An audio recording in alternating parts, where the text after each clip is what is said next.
ఆంధ్రప్రదేశ్ వ్యాప్తంగా ఎన్నికల్లో ఈవీఎంల వాడకంపై పెద్ద చర్చ నడుస్తోంది. ఇవాళ ఉదయం ఏపీ మాజీ సీఎం వైఎస్ జగన్మోహన్ రెడ్డి ఎక్స్లో ఒక పోస్ట్ పెట్టారు.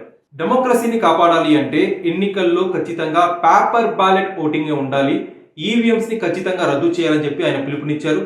అంతేకాదు చాలా అడ్వాన్స్డ్ డెమోక్రసీ సిస్టమ్స్లో పేపర్ బ్యాలెట్ ఓటింగే ఉంటుంది, ఈవీఎంస్ వాళ్ళు వాడట్లేదు అనే విషయాన్ని వైఎస్ జగన్ గుర్తు చేశారు. వైఎస్ జగన్ మాత్రమే కాదు, గత కొన్ని రోజులుగా వైసీపీ సానుభూతి పరులు, వైసీపీ సోషల్ మీడియా టీం ఏమని పోస్టులు పెడుతున్నాయంటే, ఈ ఎన్నికల్లో తమకేదో అన్యాయం జరిగిపోయింది, ఎన్నికల ఫలితాల విషయంలో మతలబు జరిగింది అనే ఒక అజంప్షన్స్లో ఉన్నారు. ఇది ఒక రకంగా ట్రాన్స్లో ఉండడం అని చెప్పుకోవాలి.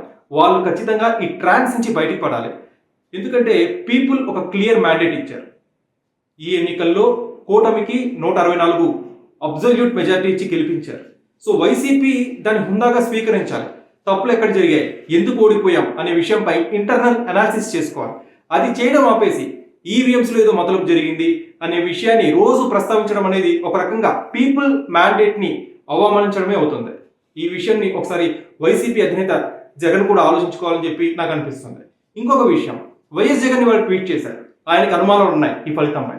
ఆయన ఎందుకు ఎన్నికల కమిషన్ని ట్యాగ్ చేయలేదు?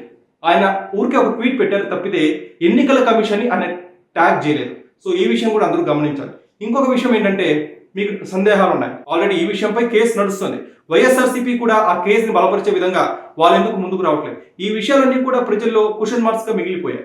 అంతేకాదు, వైఎస్ఆర్సీపీ సోషల్ మీడియా ప్రతినిధి సజ్జల భార్గవ్ రెడ్డి కూడా ఈ విషయాన్ని ప్రస్తావించగా, వైఎస్ఆర్సీపీ హయాంలో గవర్నమెంట్ అడ్వైజర్ గా ఉన్న రాజీవ్ కృష్ణ కూడా ప్రజల యొక్క మ్యాండేట్ ని స్వీకరించండి, అంతేగాని ఇలా ఈవీఎంస్ కరెక్ట్ కాదు, ఈవీఎంస్ ఏదో మతలబు జరిగింది అనే విషయాన్ని పదే పదే ప్రస్తావించడం కరెక్ట్ కాదు, అది ప్రజల యొక్క మ్యాండేట్ ని అవమానపరచడం అని చెప్పి వైఎస్ఆర్సీపీ హయాంలో ఉన్న గవర్నమెంట్ అడ్వైజర్ కూడా తన యొక్క అభిప్రాయాన్ని వ్యక్తపరిచారు. సో ఓవరాల్ గా చూస్తుంటే వైఎస్ఆర్సీపీ ఈ అజంప్షన్స్ నుంచి ఎంత త్వరగా బయటపడితే అంత మంచిది, అది ఆ పార్టీకే మంచిది.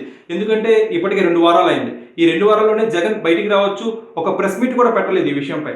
జస్ట్ తన పార్టీ క్యాడర్ తో వైఎస్ జగన్ సమావేశాలు నిర్వహిస్తారు తప్పితే ప్రజలను ఉద్దేశించి వైఎస్ జగన్ ఇప్పటిదాకా మాట్లాడలేదు. So YS Jagan, YSRCP party త్వరగా చేయాల్సింది ఏంటంటే, వాయిస్ ఆఫ్ ద వాయిస్లెస్ అన్నారు కదా, సో ప్రజల యొక్క గొంతు కావాలి. అంతే తప్పితే ఈవీఎంస్ పై పడి ఇలా పగబట్టడం అనేది ఏమాత్రం కూడా కరెక్ట్ కాదని చెప్పి చాలా మంది న్యూట్రల్ నెటిజన్స్, న్యూట్రల్ పీపుల్ అభిప్రాయపడుతున్నారు.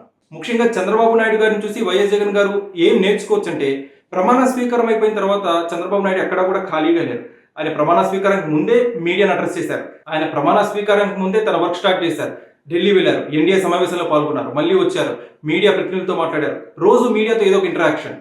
దాని తర్వాత నిన్న పోలవరం సందర్శించారు, దాని మీద ఒక మీడియా ఇంటరాక్షన్. ఆయన ప్రజలతోనే ఉన్నారు, ప్రజలతోనే మాట్లాడుతున్నారు, మీడియాతో ఇంటరాక్ట్ అవుతున్నారు, ప్రెస్ కాన్ఫరెన్సెస్ నిర్వహిస్తారు, న్యూస్ లో ఉంటున్నారు ముఖ్యమంత్రి నారా చంద్రబాబు నాయుడు. సో వైఎస్ జగన్ ఈ ప్రతిపక్షంలో ఉండి నేర్చుకోవాల్సింది ఏంటంటే, ముందు ప్రెస్ ని ఫేస్ చేయాలి.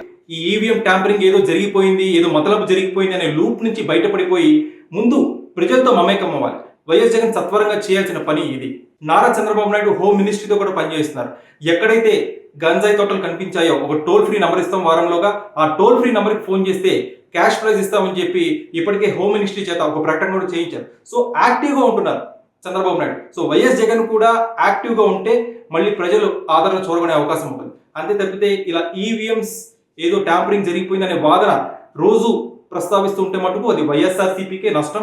ఈ విషయాన్ని ప్రతి ఒక్క వైఎస్ఆర్సీపీ సానుభూతి పరులు, వైఎస్ జగన్ కూడా గ్రహించాలి.